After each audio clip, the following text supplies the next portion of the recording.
So we also went to Lane Bryant. I didn't really find anything there. Went to TJ Maxx, same thing. I didn't really find anything.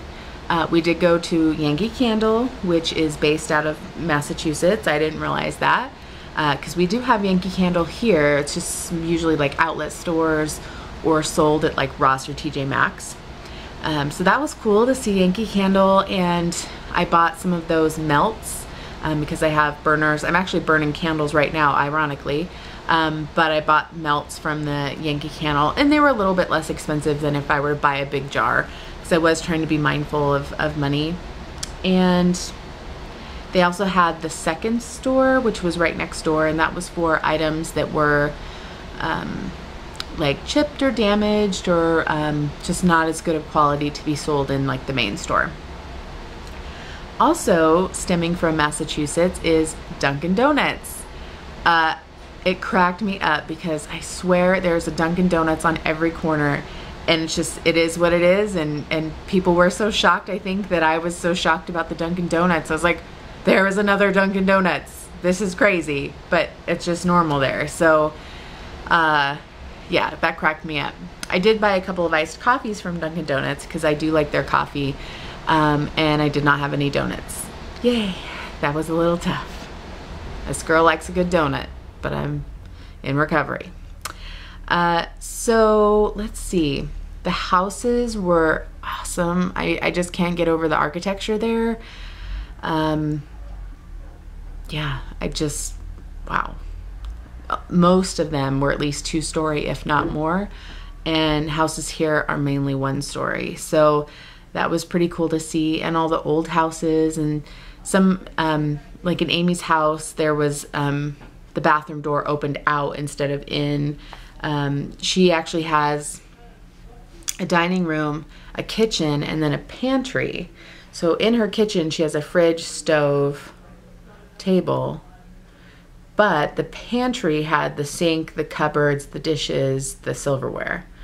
So if you made tea, you'd have to go in here to get the cup and the spoon, and then back here for the hot water that's boiling on the stove. I don't know. It took a little bit to get used to, but she's really used to it. So yeah. And then, what else? We went out to her parents' house, and it was really fun to meet her parents. We talked about accents quite a lot, and Amy and I, especially in the car, would kind of go over different accents. And I don't know. I still don't think mine is that good for Boston, but I tried, and I may try more. But we also listened to like accent tags on YouTube and stuff just to see the differences. And then one day we went to Rhode Island. Well, we stopped at Connecticut first and then Rhode Island. We went to the Mark Twain Museum, which was really cool.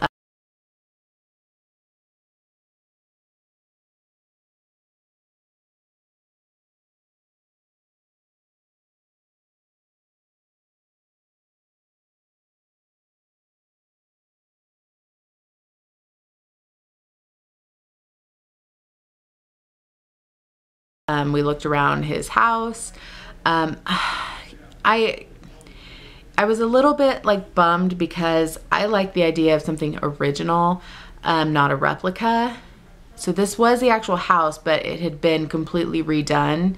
And I understand. I mean, what are the chances that a house from this, I think it was the 1700s, what are the chances that all the original stuff would still be there? Probably pretty slim. As well as this house had been purchased. Someone's truck is stuck in the snow next door. Sorry, buddy. So anyway, if it gets too loud, I'll stop the video. But so this Mark Twain house was sold to many different people. So it finally was purchased by someone who decided to turn it into a museum. And they did try to replicate all the fancy, stuff in the house. But I still would have liked to seen like, this is the original chair he sat on. His original bed was there, which was cool. And they did their best to, to set it up how it was. And then I almost bought, I like books. I just said it again. I said it all throughout the week, and I swear, I hope I didn't annoy Amy, because I'm like, ooh, books. And sometimes she would go, look, Jenny, books. And I go, huh? Anyway, so I almost bought the book that goes with the museum, but I was like, well, I'm not like a giant fan of Mark Twain. Yes, it was interesting, but I didn't end up buying the book. So then we went to Rhode Island, and we went to Providence, and there's a strip of like fancy restaurants. They didn't have as many shops as I think I was expecting, but we ended up eating at Angelo's, which is an Italian food place.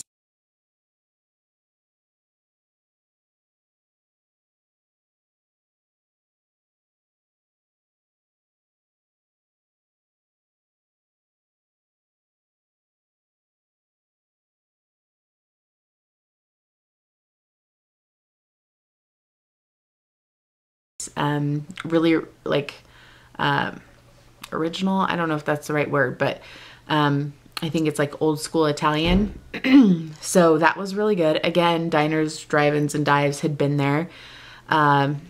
So Amy got the eggplant parm, and then I got baked ziti, and it was really good. I couldn't finish it, so I had to take it home. But and then what else? Oh, we did go to the store Lush, which again, I don't have here. And I just wanted to see it. I wanted to see the products in real life, because I've seen them a bunch online. I think they're most famous for their bath bombs, but I don't take baths. I just do showers. So I didn't buy any bath bombs. They did do a hand massage on me with some products. There was an ocean salt scrub that was really cool. It was it had lime and vodka, I think, or lime and tequila or something in it, along with sea salt. Excuse me, I'm gonna burp. I'm talking too much. So that was cool, but for like a small tub, it was like $30, and I just couldn't justify it. But now that I know about it, I could potentially buy it online if I decide that that's something I want. I did buy 2 shower gels that were $10 a piece, but I used there's one called Rose Jam, and I used that this morning in the shower. I've been watching YouTube videos for their store. It's Lush Cosmetics is their YouTube name, and they make all their products by hand with really natural ingredients. They don't test on animals. I mean, it's a really good company. And so after watching the videos, I kind of understood more of, you know, why things are so expensive, because they're good quality. So that's something to consider in the future as well. Then so at this mall, it was at the end of the day, so we were both tired, but at this mall, there was also a Mac store.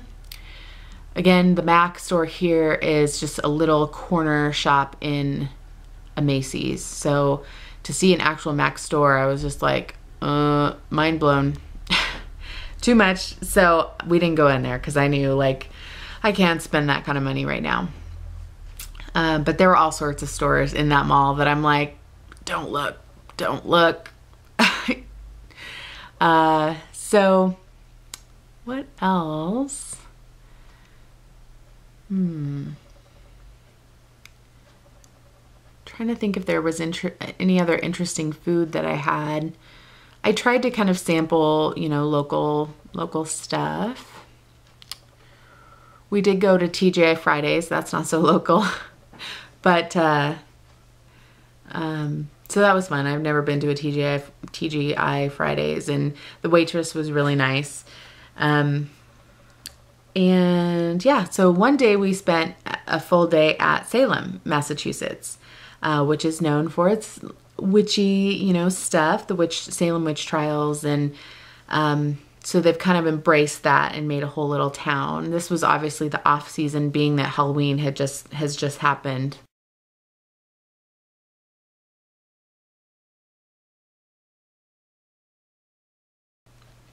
So, but it was nice just to walk in the little town. There were the cobblestones, and the wax museum was closed, and but there was the graveyard. And I know that sounds like kind of creepy to people, but I really appreciated being able to see that these gravestones were dated in the 16 and 1700s.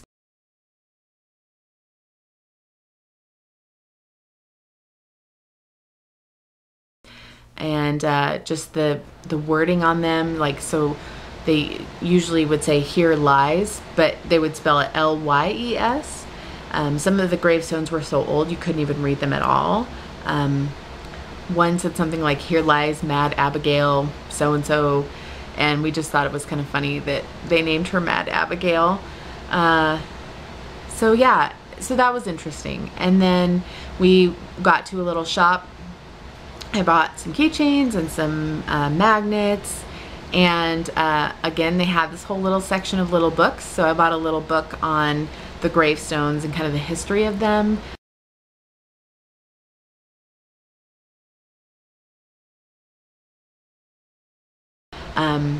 And so took it to the front counter, and the lady rang it up and she said, "Would you like this one autographed?"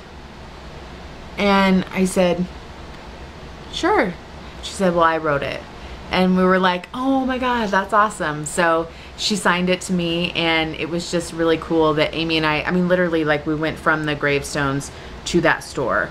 And so it was just, I don't know, a little cool thing. And then we walked all up and down. We walked by the wharf. Every other shop there was like a new agey, witchy shop. So it sold candles and tarot cards and books and incense and all sorts of stuff. So let's see, I bought, what did I buy? I don't think I really bought much in like those shops. We did have tarot card readings, which when in Rome, why not?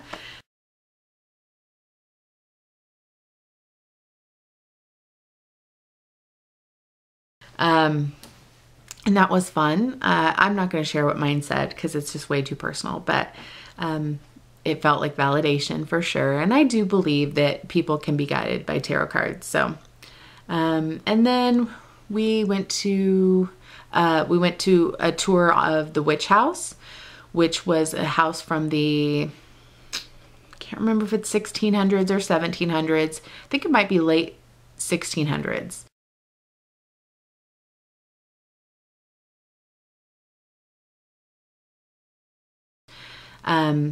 So this was an original house, which was awesome. And I think having seen that, and then we went to Mark Twain later, I think that's maybe why I felt that about the Mark Twain house, because this house was absolutely original. It was the house of John Corwin, who was one of the people that put the witches on trial. None of the trials took place in that house, so I'm not sure why they called it the witch house, because he clearly wasn't a witch. But that being said, it was just really cool. They had, the way the houses were built, they had fireplaces that just went in the middle. And so each room had a fireplace, obviously to keep warm.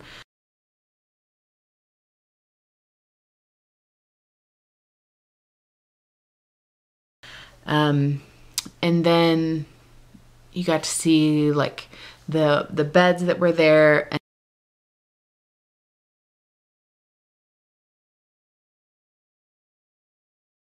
and they had a mannequin with a dress.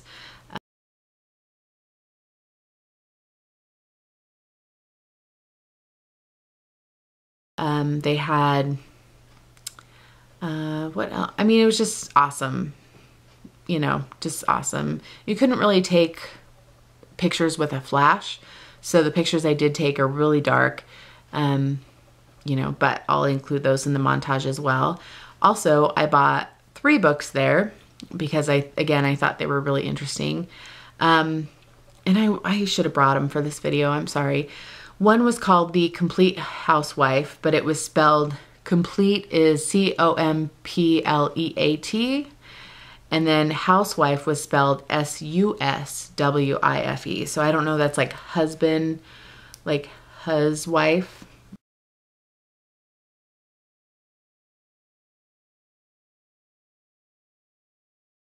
I don't know, maybe that was a thing.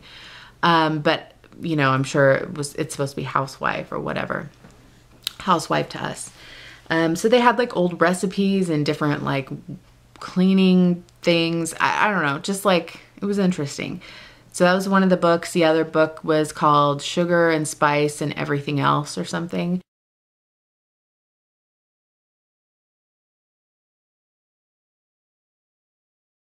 Again, same thing, old world cookbook type book. And then one was called Fortune Telling, something, I don't remember the full title, but Fortune Telling was part of it.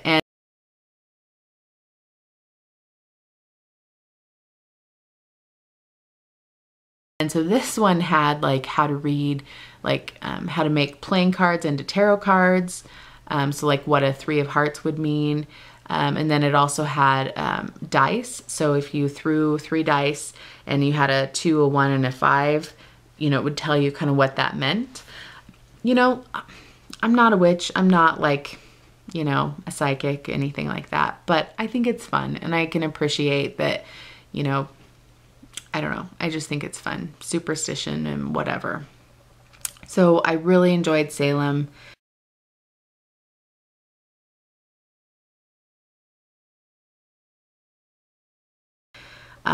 What else? We ate at this little cafe place, and I had a cheeseburger and then a side salad, and what else? The cheeseburger was on like a brioche bun. So it was kind of like a higher end cheeseburger, but it was really good. And then, yeah, I didn't have sugar. I didn't have processed sugar the whole time. Now, prior to this trip, I was flirting with the idea of, hey, if I want a donut, I'm going to have it. If I want an ice cream, I'm going to have it. If I want, you know, chocolate or baked goods, I'm going to do it because I'm on vacation. And I challenged myself on that, and I was challenged by OA friends, Overeaters Anonymous. I still belong to that, and I still am doing really well with that.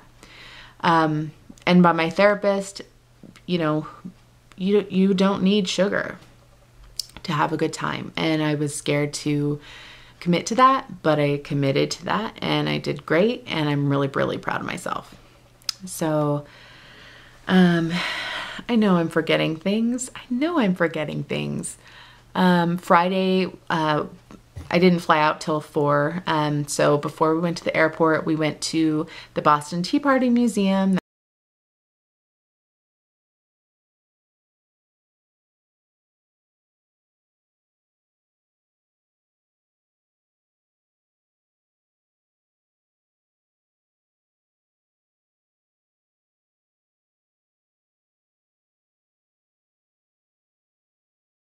That was really fun.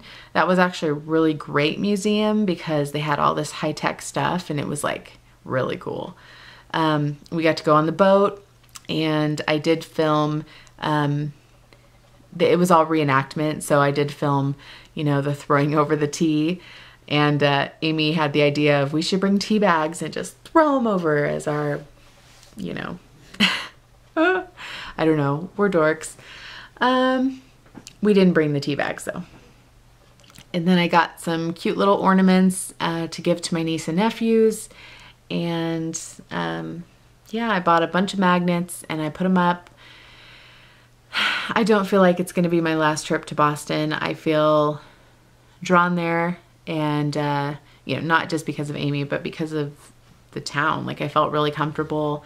And she kept saying, like, what do you miss from home? And I'm like, that feeling hasn't came up yet. I mean, obviously I miss my family, and but you know, I was really comfortable, and it was just so nice to spend time together and have stuff to do together. And I find I'm really lonely here. I live alone, and you know, so often I go to work and then come home, you know. So I need to, I guess, make it a point to be around people more often. That's just what I need to do. So yeah, I'm trying to think if there was anything else that's coming to mind, but the flight home was fine. I was towards the back of the plane. I sat next to a guy that was from Boston that was flying to Alaska with his son for work. And so he had a really thick accent. So I was telling him all the different places I went, and he was like, yeah, you know. And yeah, I can't wait to go back. Honestly, I can't wait to travel more. I told Amy that this trip felt like freedom to me, because a year ago, and especially 2 years ago, I would have never been able to walk in the airport that far, sit in a plane seat comfortably, sit in her car comfortably, buckle the seatbelt, walk all around New England. There are just so many NSVs, which NSV means non-scale victory. This whole trip was a victory. I still look at pictures and I'm like, wow, I can't believe that's me. And it feels surreal, and I know I'm on the right track, and I'm just so appreciative that I stuck with it and I persevered. And you know, I feel like I've just been slow and steady, and I'm on a long journey, but I'm getting there. I mean, clearly I've made so much progress already. I don't know why I'd give up now. So thank you guys all for your support, and I will talk to you soon. Bye.